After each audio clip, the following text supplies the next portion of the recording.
The Mario movie trailer actually is getting me a little bit interested in this movie. I wasn't really interested before. Obviously, I'm a big fan of the Mario series. I grew up with it like any 90s kid. This was a very important video game franchise to my youth, and also the movie that came out in 1993. Yes, it's terrible. It is absolutely terrible, but I still love it to this day. It's one of those movies that you just kind of watch every handful of years, maybe every 7 years, and just be like, this is awful, but this is fun. It's a perfect example of how you can objectively believe something is terrible and still love it, and that to me is what the movie is. This one is obviously going to be a little bit different. It's animated. It seems to be much more closely aligned with kind of the lore and visuals of the game series, and this trailer looks awesome. I like that they brought back the penguins from Mario 64. It's going to sell well. You know, it's kind of like the Minions or the penguins from Madagascar or something like that, where it's like,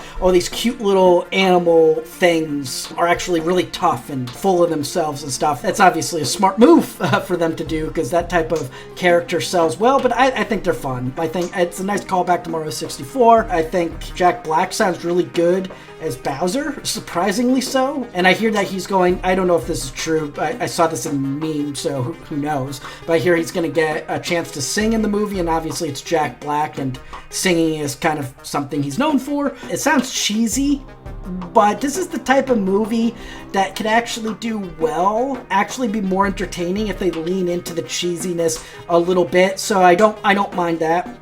Mario looks good. Usually this kind of 3D animation can be kind of hit or miss, but in this case, I think it looks really good. It looks very detailed. It looks very solid. You don't have any like situations like the Sonic character where he looks really weird. He looks like Mario. Something he says in the trailer is, what is this place? I think that's interesting. So this movie is going to be about his introduction to the Mushroom Kingdom, and I think that's cool. The movie from the early 90s did this, where Mario's just a guy from our world who falls into this place and ends up becoming a hero because he has to rescue the princess. I think that's fun. I think that's the direction they're going. So it's going to be a very similar plot to the 1993 Mario, but obviously more respectful of the lore and visually more closely aligned with the game. So that's cool. I like that they're doing that. I don't know if they're going to do this, but I hope we do get a couple shots of Mario in the real world. You know, just on his doing his job as a plumber, and then he gets sucked into a pipe or something like that, and the scene we see in the trailer is right after that. I don't know if they're going to do something like that, but that would be fun. I think that's great.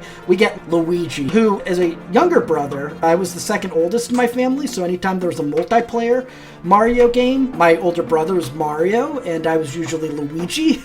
So I have a particular love of Luigi. He's a great character. I grew up with him. But we see him, and it looks like he's at his haunted mansion, which is great. If this movie does tie in those little references and stuff like that, where it's like, stuff that's not really part of the mainline series of Mario games, but we can reference them. I think that would be really fun if they do more of that. We obviously see the penguins, which only make appearance in like 1 or 2 Mario games, and then we're seeing what looks like Luigi's Haunted Mansion, which was a really fun game for its time. I enjoyed that game. We're getting those references, and I think that's great. I hope the movie's full of more of them.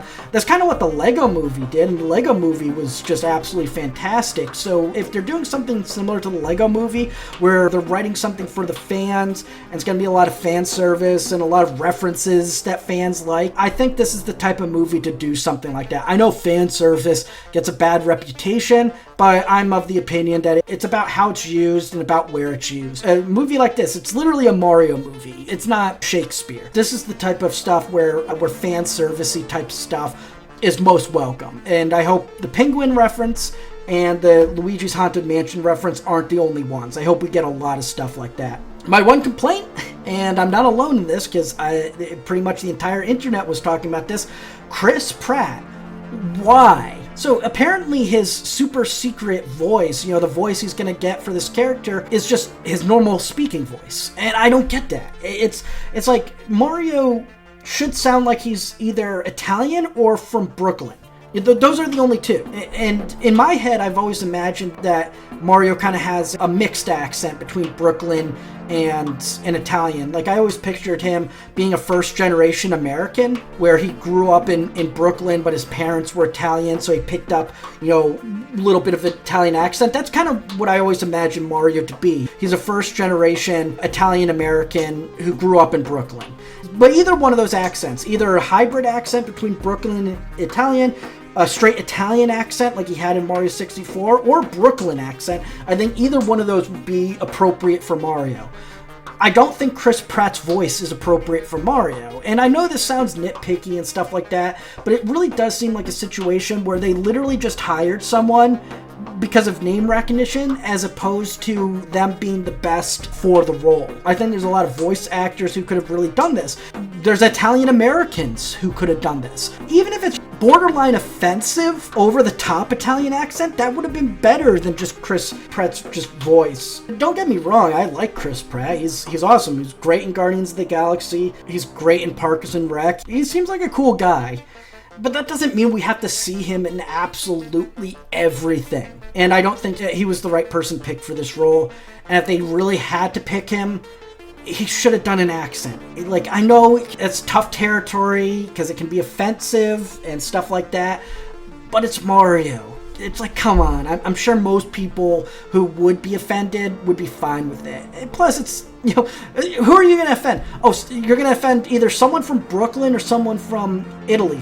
Those are two very tough people that aren't easily offended. And so I think you're fine there. And if you're really worried about that, just pick someone who's actually Italian to do the voice. There's plenty of people you could have picked for that. Pick a voice actor who isn't Italian but could actually do an Italian accent that isn't offensive. There's a lot of options. I think it would have been better if they didn't pick Chris Pratt, but if they had to pick Chris Pratt, he should have done the accent. Besides that one little thing, I think the trailer was awesome. Gave me a lot of hope for this movie. I went from absolutely no interest at all, to actually being like, oh, this could be good. This, based on what I'm seeing right now, it has the potential to kind of hit that mark that the Lego movie did. The Lego movie absolutely genius. It was a fun story. It hit nostalgia beats. It had fan service that actually was fun as opposed to pandering. That's a fun movie. And I think this movie, based on what we're seeing right now, obviously it's very early. This is our first trailer. We'll see how this goes, but it has the potential to be that. And I like that a lot more than the stuff like the Sonic movie. I like the Sonic movie, to be honest. It's fun, but the kind of, these characters that we know and love, oh, they're in the real world now. Oh, how are they going to adjust? I think that's such a tired trope, to be honest. I think the better approach to do that is something like Detective Pikachu, where the world just is familiar with this. Like, it's a real world. Like, it looks very much like the world we're familiar with. It's the real world, but these characters just exist in it. I think that's the better approach to go it. Because the new world, blah, blah, blah, that's such a tired trope. It's kind of boring. I hope this one is it doesn't do that. It's just, Mario gets sucked into the Mushroom Kingdom, and that's where most of the movie takes place. I think that's the better approach. And I think if they do that, and they strike that balance that the Lego movie struck between like nostalgia and fan service, I think this movie actually has potential to be really, really fun. And that's really what it has to be. It has to be fun. This isn't going to be the greatest movie in the world, but if it's a fun movie that's memorable, like Detective Pikachu or the Lego movie was, then we'll have a lot to talk about in a very positive way. But yeah, that's my thoughts. I think it's too late for them to recast Chris Pratt, so just have to suck it up and hope the rest of the movie is really good.